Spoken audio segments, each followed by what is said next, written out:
I remember my grandma's first-hand experience about the time when she received a massive retirement bonus from her job. Over $250,000. And this was back in 1995, so you know that money was worth a lot more than it is now. She was thrilled, and then she became convinced to invest that money in stocks. So she did. All of it. Every single penny was given to a company to invest in stocks. And guess what? Like a magic trick from your favorite magician, that money went poof. It disappeared without a trace.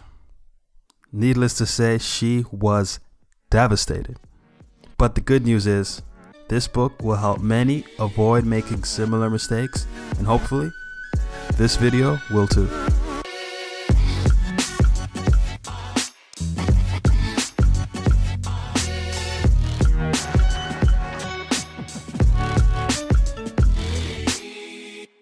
The truth is, on average, every 3 to 5 years, a bear market happens. Market crashes, or bear markets, cause a decline in the economy, and so prices drop about 20 to 60%.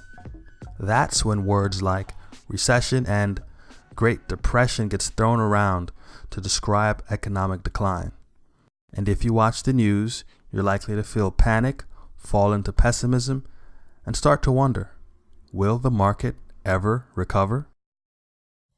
Well, outside of all the doom and gloom, there are a few who see this crash as a time for us to invest more money at lesser cost. These brilliant minds know that the crash is one of the greatest opportunities in our lifetime to move up the ladder. You know why? Because everything goes on sale when the economy drops. While people and shop owners are caught by surprise, completely unprepared, and then forced to sell their luxury homes and Lamborghinis at 50% off, they are capitalizing on these real estate and stock investments at incredibly low prices. One of the greatest investors of the last century said, "The best opportunities come in times of maximum pessimism." Tip number 1 is, the best time for you to invest is during a crash. So, I started to realize that the greatest danger to our financial health isn't a market crash. It's being out of the market. And since you cannot accurately predict the rise and falls of the market, one of the most fundamental rules for achieving long-term financial success is that you get in the market and stay in it for the long run.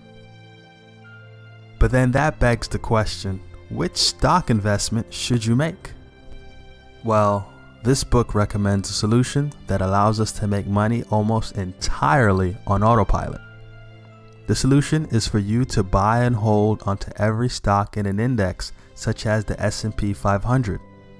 This includes companies like Apple, Google, Amazon, and Facebook, which, by the way, are the 4 businesses that are in a race to become the first trillion-dollar company. Also, an index fund protects investors against high transaction costs and taxes due to making fewer trades. This is a strategy recommended by Dalio, Swenson, Warren Buffett, and Jack Bogle. Tip number 2 is, the safest and securest investment you can make is on index funds. Now let's look at a great example from the book. Imagine that 2 friends, Joe and Bob, decide to invest $300 a month. Joe gets started at age 19, keeps going for 8 years, and then stops adding to this pot at age 27. In all, he saved a total of $28,800. Joe's money then compounds at a rate of 10% a year, which is roughly the rate of return of the US stock market over the last century.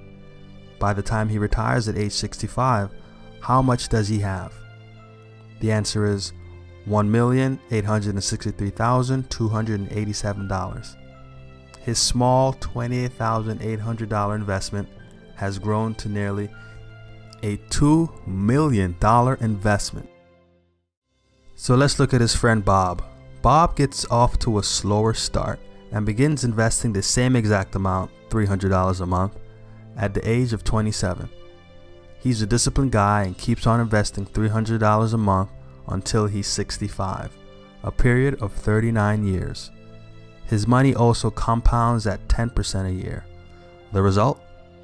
When he retires at age 65, he's sitting on a nest egg of $1,589,733.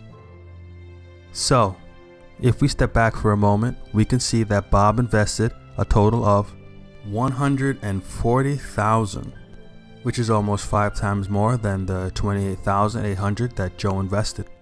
Yet Joe has ended up with an extra $273,554, even though Joe never invested a dime after the age of 27. So because Joe started earlier, the compound interest he earns on his investment brings way more value to his account. The point of the story is that compound interest is a force that can catapult you into a life of total financial freedom. Tip number 3 is, you don't need a lot of money to be wealthy. You need time. Today's winners could be tomorrow's losers. Don't let that be you.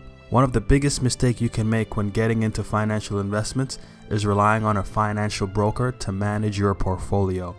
First and foremost, they are loyal to the shareholders and the big money commissions they make by putting you on expensive, actively managed funds. You might end up with additional fees and taxes that will destroy your possibility of generating a passive income stream. Like the story about my grandma, these companies are incentivized to create bigger profits for themselves. This is a zero-sum game that you don't want to play. Give your trust to someone qualified who has your best interest in mind.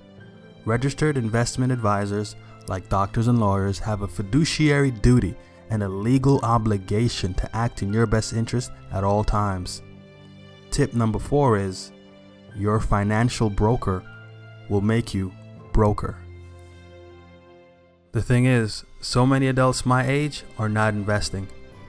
According to the book, about 50% of millennials distrust the financial markets and keep a great amount of their savings in cash. If you want to be certain that you'll never lose your money in the financial markets, then you can keep your savings in cash. But then you'll also never stand a chance of achieving financial freedom through investing. As Warren Buffett says, we pay a high price for certainty. What he could have added was that we also pay a high price for fear.